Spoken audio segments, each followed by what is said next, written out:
Afternoon my dear friends. देखो गरम गरम डाल फुटছে आम डाल। কার কার ভালো লাগে আম ডাল খেতে? আমার তো ভীষণই ভালো লাগে। এটা আমার বন্ধুর গাছের আমের ডাল। আর এখানে হচ্ছে ভাত। ভাত ফোটার গন্ধটা তো কি সুন্দর লাগে বলো, সব থেকে সুন্দর লাগে ভাত ফোটার গন্ধ। আমার তো দুটো গন্ধ খুব প্রিয়, এক ভাত ফোটার গন্ধ আর টাকার গন্ধ।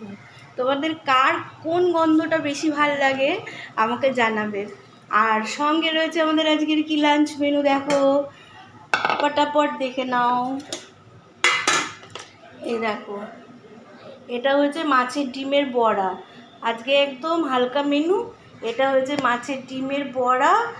আর এখানে হয়েছে ভেন্ডি আলু পোস্ত, একদম শুকনো শুকনো করে ভেন্ডি আলু পোস্ত।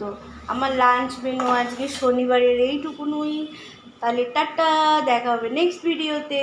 হ্যাঁ, আর জানাতে ভুল করো না কার কোন গন্ধটা ভাল লাগে, আম ডালের গন্ধ, ভাতের গন্ধ না টাকার গন্ধ। আমার মেয়ের যেমন আবার মাছের গন্ধ। কার কোন গন্ধ ভাল লাগে জানাবে কিন্তু।